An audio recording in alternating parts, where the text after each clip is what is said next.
News next top ನ್ಯೂಸ್ಗೆ ಸ್ವಾಗತ. ನಾನು ದರ್ಶನ್ ಶೆಟ್ಟಿ ನಾರ್ಕಳಿ. ಟಾಪ್ ನ್ಯೂಸ್ ನೋಡೋಣ. ಅದಕ್ಕೂ ಮುನ್ನ ಈ ಕ್ಷಣದ ಹೆಡ್ಲೈನ್ಸ್. ರಾಮಲಿಂಗಾರೆಡ್ಡಿ ಖಾತೆ ಬದಲಾವಣೆಗೆ ಹೈಕಮಾಂಡ್ ರೆಡ್ ಸಿಗ್ನಲ್. ಮಾತುಕತೆ ಮೂಲಕ ಮನವೊಲಿಸಲು ಸಿಎಂಗೆ ಸೂಚನೆ. ಇತ್ತ ಮುನಿಯಪ್ಪ ಬೇಸರಕ್ಕೂ ಸಿಗದ ಮನ್ನಣೆ. ರಾಜ್ಯದ ಪಡಿತರ ಚೀಟಿದಾರರಿಗೆ ಸಿಹಿ ಸುದ್ದಿ. ರೇಷನ್ ಕಾರ್ಡ್ ಸಮಸ್ಯೆ ನಿವಾರಣೆಗೆ ಬರ್ತಿದೆ ಸ್ಮಾರ್ಟ್ ಅನ್ನವಾಣಿ. ವಾಟ್ಸಪ್ನಲ್ಲೇ ಸಿಗಲಿದೆ ಈ ಕೆವೈಸಿ ಮಾಹಿತಿ. ರಾಜ್ಯಕ್ಕೂ ಮುಂಗಾರು ಅಧಿಕೃತ ಎಂಟ್ರಿ.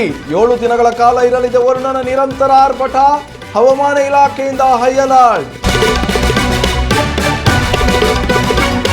ಗೆಳತಿಯರಿಗೆ ಐಫೋನ್ ಗಿಫ್ಟ್ ನೀಡಲು ಐನಾತಿ ಪ್ಲಾನ್. ಗೋಡೌನ್ನಿಂದ ನಲ್ಲಿ ಕದ್ದ ಅಪ್ರಾಪ್ತ ಲವರ್ಸ್. 6 ಲಕ್ಷದ ವಸ್ತು 20,000ಕ್ಕೆ ಮಾರಿದ ಕದಿಮರು. ಜಾಗತಿಕ ಸವಾಲಿನ ನಡುವೆಯೂ ಭಾರತದ ಸಾಧನೆ. 7.7% ಜಿಗಿದ ಜಿಡಿಪಿ. ದೇಶದ ಸದೃಢ ಬೆಳವಣಿಗೆಗೆ ಪ್ರಧಾನಿ ಮೋದಿ ಹರ್ಷ. ಬೆಂಗಳೂರು ನಗರ ರಾಜಕಾರಣದ ಮೇಲೆ ಬಲವಾದ ಹಿಡಿತ ಹೊಂದಿರುವ ರಾಮಲಿಂಗಾರೆಡ್ಡಿ ಡಿಕೆ ಶಿವಕುಮಾರ್ ಸರ್ಕಾರದಲ್ಲಿ ಬೆಂಗಳೂರು ನಗರಾಭಿವೃದ್ಧಿ ಖಾತೆ ಮೇಲೆ ಕಣ್ಣಿಟ್ಟಿದ್ರು. ಆದರೆ ತಮಗೆ ಈ ಖಾತೆ ದೊರಕಿಲ್ಲ ಎಂಬುದು ಖಚಿತವಾಗುತ್ತಿದ್ದಂತೆ ರಾಜೀನಾಮೆ ನೀಡುವ ಮೂಲಕ ಸಿಎಂ ಡಿಕೆ ಶಿವಕುಮಾರ್ ಹಾಗೂ ಕಾಂಗ್ರೆಸ್ ಹೈಕಮಾಂಡ್ ಮೇಲೆ ಒತ್ತಡ ಹಾಕುವ ಪ್ರಯತ್ನ ಮಾಡಿದ್ರು.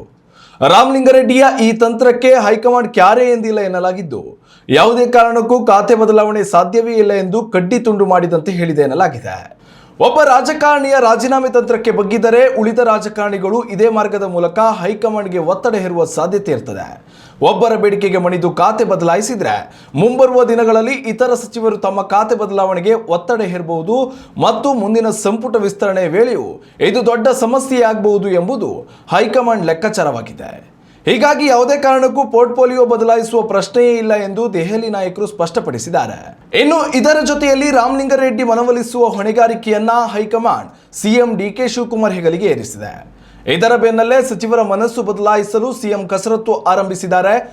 ಒಂದೆಡೆ ರಾಮಲಿಂಗಾರೆಡ್ಡಿ ಅವರ ಅಸಮಾಧಾನ, ಇನ್ನೊಂದೆಡೆ ಸಚಿವ ಮುನಿಯಪ್ಪ ಕೂಡ ಹಳೆ ಖಾತೆಯನ್ನೇ ಕೊಟ್ಟಿದ್ದಕ್ಕೆ ಅಪಸ್ವರ ತೆಗೆದಿದ್ದಾರೆ.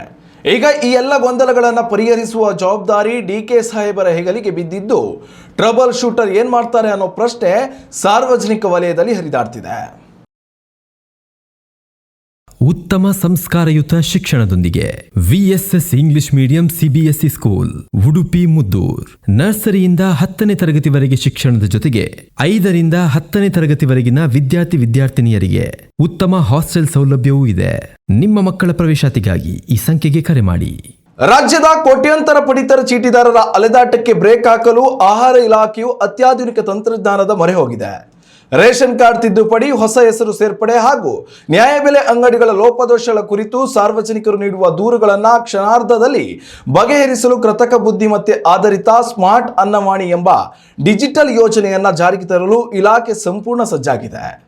ಪ್ರಸ್ತುತ ಚಾಲ್ತಿಯಲ್ಲಿರುವ 1967 ಮ್ಯಾನ್ಯುಯಲ್ ಸಹಾಯವಾಣಿಗೆ ನಿತ್ಯ ನೂರಾರು ದೂರುಗಳು ಬರುತ್ತಿದ್ದು, ಗ್ರಾಹಕರ ಸಮಸ್ಯೆಗಳಿಗೆ ತಕ್ಷಣ ಸ್ಪಂದಿಸಲು ಸಾಧ್ಯವಾಗುತ್ತಿರಲಿಲ್ಲ. ಈ ಹಿನ್ನೆಲೆಯಲ್ಲಿ ಇಡೀ ವ್ಯವಸ್ಥೆಯನ್ನ ಸುಮಾರು 1.5 ಕೋಟಿ ರೂಪಾಯಿ ವೆಚ್ಚದಲ್ಲಿ ಸಂಪೂರ್ಣ ಸ್ವಯಂಚಾಲಿತವಾಗಿ ಪರಿವರ್ತಿಸಲಾಗ್ತಿದೆ. ಮುಂದಿನ 2 ರಿಂದ 3 ತಿಂಗಳ ಅವಧಿಯಲ್ಲಿ ಈ ಹೊಸ ಸೇವೆ ಸಾರ್ವಜನಿಕರ ಬಳಕೆಗೆ ಮುಕ್ತವಾಗಲಿದೆ. ಈ ಯೋಜನೆಯ ಪ್ರಮುಖ ಆಕರ್ಷಣೆ ಧ್ವನಿ ಚಾಟ್ಬಾಟ್. ಸಾರ್ವಜನಿಕರು ತಮ್ಮ ರೇಷನ್ ಕಾರ್ಡ್ ಸಂಖ್ಯೆಯನ್ನು ನಮೂದಿಸಿದರೆ ಸಾಕು, ಅವರ ವಾಟ್ಸಪ್ ಸಂಖ್ಯೆಗೆ ಈ ಕೆವೈಸಿ ವಿವರಗಳು, ಕಳೆದ 6 ತಿಂಗಳ ಪಡಿತರ ಪ್ರಮಾಣ ಹಾಗೂ ತಮ್ಮ ನ್ಯಾಯಬೆಲೆ ಅಂಗಡಿಯ ಮಾಹಿತಿ ಬೆರಳ ತುದಿಯಲ್ಲಿ ಲಭ್ಯವಾಗಲಿದೆ.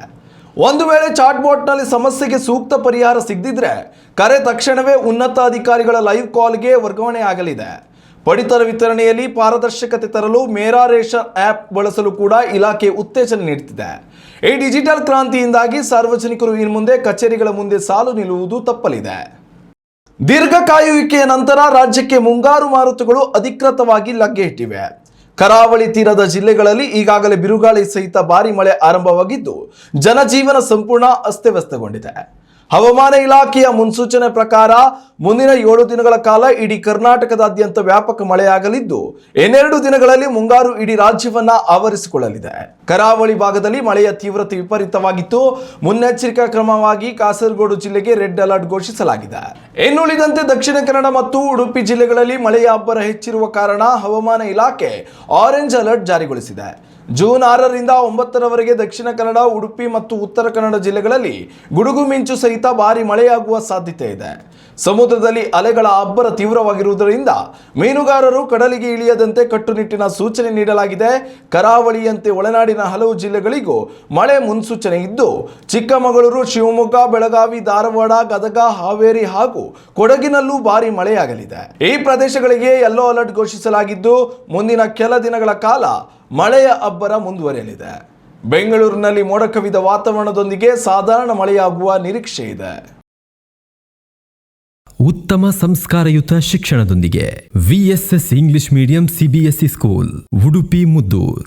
ನರ್ಸರಿಯಿಂದ 10ನೇ ತರಗತಿವರೆಗೆ ಶಿಕ್ಷಣದ ಜೊತೆಗೆ 5ರಿಂದ 10ನೇ ತರಗತಿವರೆಗಿನ ವಿದ್ಯಾರ್ಥಿನಿಯರಿಗೆ ಉತ್ತಮ ಹಾಸ್ಟೆಲ್ ಸೌಲಭ್ಯವೂ ಇದೆ. ನಿಮ್ಮ ಮಕ್ಕಳ ಪ್ರವೇಶಾತಿಗಾಗಿ ಈ ಸಂಖ್ಯೆಗೆ ಕರೆ ಮಾಡಿ. ಪ್ರೀತಿಗಾಗಿ ಏನನ್ನಾದ್ರೂ ಮಾಡಲು ಸಿದ್ಧ ಎನ್ನುವ ಮಾತನ್ನ ಕೇಳಿದ್ದೇವೆ. ಆದರೆ ಇಲ್ಲೊಬ್ರು ಪ್ರೇಯಸಿಯರ ದುಬಾರಿ ಆಸೆಯನ್ನ ಈಡೇರಿಸಲು ವಿಚಿತ್ರ ಕಳ್ಳತನದ ಹಾದಿಯನ್ನ ಹಿಡಿದಿದ್ದಾರೆ. ಮಹಾರಾಷ್ಟ್ರದ ನಾಗ್ಪುರದಲ್ಲಿ ತಮ್ಮ ಗೆಳತಿಯರಿಗೆ ಐಫೋನ್ ಗಿಫ್ಟ್ ಕೊಡಲೇಬೇಕು ಎಂಬ ಹಠಕ್ಕೆ ಬಿದ್ದ ಇಬ್ಬರು ಅಪ್ರಾಪ್ತ ಯುವಕರು ಬರೋಬ್ಬರಿ 6.5 ಲಕ್ಷ ರೂಪಾಯಿ ಮೌಲ್ಯದ ಐಷಾರಾಮಿ ನಲ್ಲಿಗಳನ್ನು ಕಳ್ಳತನ ಮಾಡಿರುವ ಆಘಾತಕಾರಿ ಘಟನೆ ಬೆಳಕಿಗೆ ಬಂದಿದೆ. ನಗರದ ರಾಹುಲ್ ಸೆರಾಮಿಕ್ಸ್ ಪ್ರೈವೇಟ್ ಲಿಮಿಟೆಡ್ ಗೋಡನ್ನ ಮೇಲ್ಛಾವಣಿಯ ಶೀಟ್ಗಳನ್ನು ಕಿತ್ತು ಒಳನುಗ್ಗಿದ್ದ ಈ ಕಿರಾತಕರು ಅಲ್ಲಿಟ್ಟಿದ್ದ ದುಬಾರಿ ಗೋಲ್ಡ್, ರೋಸ್ ಗೋಲ್ಡ್ ಹಾಗೂ ಸಿಲ್ವರ್ ಕೋಟಿಂಗ್ ಹೊಂದಿದ್ದ ಡಿಸೈನರ್ ನಲ್ಲಿಗಳನ್ನು ದೋಚಿದ್ರು. ಆದರೆ ಆಘಾತಕಾರಿ ವಿಷಯವೆಂದರೆ, ತಮಗೆ ಹಣದ ತುರ್ತು ಅಗತ್ಯವಿದ್ದ ಕಾರಣ ಈ ಐಷಾರಾಮಿ ನಲ್ಲಿಗಳನ್ನು ಸ್ಥಳೀಯ ಗುಜರಿಯಾಪರಿಗೆ ಕೇವಲ 20,000 ರೂಪಾಯಿಗಳಿಗೆ ಮಾರಿ ಕೈ ತೊಳೆದುಕೊಂಡಿದ್ರು. ಗೋಡೌನ್ ಮಾಲೀಕರು ನೀಡಿದ ದೂರಿನ ಮೇರೆಗೆ ಕಾರ್ಯಪ್ರವೃತ್ತರಾದ ಕಲಾಂನ ಠಾಣೆಯ ಪೊಲೀಸರು ಸುತ್ತಮುತ್ತಲಿನ 20ಕ್ಕೂ ಹೆಚ್ಚು ಸಿಸಿಟಿವಿ ಕ್ಯಾಮೆರಾಗಳ ದೃಶ್ಯಾವಳಿಗಳನ್ನು ಜಾಲಾಡಿ ಕೇವಲ 12 ಗಂಟೆಗಳಲ್ಲಿ ಆರೋಪಿಗಳನ್ನು ಪತ್ತೆ ಹಚ್ಚಿದ್ದಾರೆ. ಇಬ್ಬರು ಅಪ್ರಾಪ್ತರನ್ನ ವಶಕ್ಕೆ ಪಡೆದು ವಿಚಾರಣೆ ನಡೆಸಿದಾಗ, ನಮ್ಮ ಗರ್ಲ್ ಫ್ರೆಂಡ್ಸ್ ಐಫೋನ್ ಕೇಳಿ ಒತ್ತಾಯ ಮಾಡ್ತಿದ್ರು, ಅದಕ್ಕಾಗಿ ಈ ಕೃತ್ಯ ಎಸಗಿದ್ದೇವೆ ಎಂದು ಸತ್ಯ ಒಪ್ಪಿಕೊಂಡಿದ್ದಾರೆ. ಕದ್ದ ಮಾಲನ್ನು ಕೊಂಡಿದ್ದ ಗುಜರಿ ವ್ಯಾಪಾರಿ ಇರ್ಫಾನ್ ಅಲಿ ಎಂಬಾತರನ್ನ ಪೊಲೀಸರು ಬಂಧಿಸಿದ್ದು, ಮೌಲ್ಯಯುತ ವಸ್ತುಗಳನ್ನು ವಶಪಡಿಸಿಕೊಂಡಿದ್ದಾರೆ. ಜಾಗತಿಕ ಮಟ್ಟದಲ್ಲಿ ಯುದ್ಧದ ವಾತಾವರಣ ಹಾಗೂ ಆರ್ಥಿಕ ಏರುಪೇರುಗಳಂತಹ ತೀವ್ರ ಸವಾಲುಗಳಿದ್ದಾಗ್ಯೂ ಭಾರತದ ಆರ್ಥಿಕತೆಯು ಅತ್ಯಂತ ಬಲಿಷ್ಠವಾಗಿ ಮುನ್ನಡೆಯುತ್ತಿದೆ. ಇತ್ತೀಚಿನ ಅಧಿಕೃತ ಅಂಕಿಅಂಶಗಳ ಪ್ರಕಾರ ದೇಶದ ಒಟ್ಟು ದೇಶೀಯ ಉತ್ಪನ್ನದ ಪ್ರಗತಿ ದರವು 2025-26ರ ಹಣಕಾಸು ವರ್ಷದಲ್ಲಿ 7.7% ದಾಖಲೆಯ ಬೆಳವಣಿಗೆಯನ್ನು ಕಾಣುವ ಮೂಲಕ ವಿಶ್ವದ ಗಮನ ಸೆಳೆದಿದೆ. ಕಳೆದ 2024-25ರ ಸಾಲಿನಲ್ಲಿ ದಾಖಲಾಗಿದ್ದ 7.1% ಪ್ರಗತಿಗಿಂತ ಇದು ಗಣನೀಯವಾಗಿ ಹೆಚ್ಚಾಗಿದೆ. ಕೇಂದ್ರ ಸಾಂಖ್ಯಿಕ ಮತ್ತು ಕಾರ್ಯಕ್ರಮ ಅನುಷ್ಠಾನ ಸಚಿವಾಲಯ ಬಿಡುಗಡೆ ಮಾಡಿರುವ ಅಧಿಕೃತ ದತ್ತಾಂಶಗಳ ಪ್ರಕಾರ 2025-26ರ ಹಣಕಾಸು ವರ್ಷದ ಕೊನೆಯ 3 ತಿಂಗಳ ಅವಧಿಯಲ್ಲಿ ಜಿಡಿಪಿ ಬೆಳವಣಿಗೆಯು ಬರೋಬ್ಬರಿ 7.8ಕ್ಕೆ ತಲುಪಿದೆ. ಈ ಭರ್ಜರಿ ತ್ರೈಮಾಸಿಕ ಪ್ರಗತಿಯು ಇಡೀ ವರ್ಷದ ಒಟ್ಟಾರೆ ಆರ್ಥಿಕ ಮುನ್ನಡೆಗೆ ಪ್ರಮುಖ ಇಂಧನವಾಗಿ ಕೆಲಸ ಮಾಡಿದೆ. ದೇಶದ ಈ ಬಲಿಷ್ಠ ಆರ್ಥಿಕ ಮುನ್ನಡೆಯನ್ನು ಪ್ರಧಾನಿ ನರೇಂದ್ರ ಮೋದಿಯವರು ಶ್ಲಾಘಿಸಿದ್ದು, ಇದು ಭಾರತದ ಸದೃಢ ಆರ್ಥಿಕತೆಯ ಸಂಕೇತ ಎಂದಿದ್ದಾರೆ. ಇದೇ ವೇಳೆ ಭಾರತೀಯ ರಿಸರ್ವ್ ಬ್ಯಾಂಕ್ ಬ್ಯಾಂಕಿಂಗ್ ವ್ಯವಸ್ಥೆಯಲ್ಲಿ ಕ್ರಾಂತಿಕಾರಿ ಬದಲಾವಣೆ ತರಲು ಮುಂದಾಗಿದೆ. ದೇಶದಲ್ಲಿ ಪಾಲಿಮರ್ ತಂತ್ರಜ್ಞಾನ ಆಧಾರಿತ ಪ್ಲಾಸ್ಟಿಕ್ ನೋಟುಗಳನ್ನು ಪರಿಚಯಿಸುವ ಮಹತ್ವದ ಪ್ರಸ್ತಾಪವೊಂದು ಕೇಂದ್ರ ಬ್ಯಾಂಕ್ನ ಮುಂದಿದೆ. ಈ ಕುರಿತು ಮುಂಬೈನಲ್ಲಿ ಪ್ರತಿಕ್ರಿಯಿಸಿರುವ RBI ಗವರ್ನರ್ ಸಂಜಯ್ ಮೇಲೋತ್ರಾ, ಪ್ಲಾಸ್ಟಿಕ್ ನೋಟುಗಳ ಚಲಾವಣೆಗೆ ತರುವ ಮುನ್ನ ಅದರ ಸಾಧಕ ಬಾಧಕಗಳು ಹಾಗೂ ತಾಂತ್ರಿಕ ಸವಾಲುಗಳ ಬಗ್ಗೆ ಸಂಪೂರ್ಣ ಪರಿಶೀಲನೆ ನಡೆಸಲಾಗುತ್ತದೆ. ಈ ವ್ಯವಸ್ಥೆ ಜಾರಿಗೆ ಬಂದರೆ ನೋಟುಗಳ ಬಾಳಿಕೆ ಹೆಚ್ಚಲಿದ್ದು, ಕೋಟಾ ನೋಟು ದಂಧೆಗೆ ಸಂಪೂರ್ಣ ಬ್ರೇಕ್ ಬೀಳಲಿದೆ ಎಂದು ತಜ್ಞರು ಅಂದಾಜಿಸಿದ್ದಾರೆ. ಇನ್ನಷ್ಟು ತಾಜಾ ಸುದ್ದಿಗಳಿಗಾಗಿ ನೋಡ್ತಾ ಇರಿ ನ್ಯೂಸ್ ನೆಕ್ಸ್ಟ್. ಇದು ವರ್ತಮಾನದ ಕೈಗನ್ನಡಿ. ಉತ್ತಮ ಸಂಸ್ಕಾರಯುತ ಶಿಕ್ಷಣದೊಂದಿಗೆ VSS English medium CBSE school, Udupi Muddur. ನರ್ಸರಿಯಿಂದ 10ನೇ ತರಗತಿವರೆಗೆ ಶಿಕ್ಷಣದ ಜೊತೆಗೆ 5ರಿಂದ 10ನೇ ತರಗತಿವರೆಗಿನ ವಿದ್ಯಾರ್ಥಿನಿಯರಿಗೆ ಉತ್ತಮ ಹಾಸ್ಟೆಲ್ ಸೌಲಭ್ಯವೂ ಇದೆ. ನಿಮ್ಮ ಮಕ್ಕಳ ಪ್ರವೇಶಾತಿಗಾಗಿ ಈ ಸಂಖ್ಯೆಗೆ ಕರೆ ಮಾಡಿ.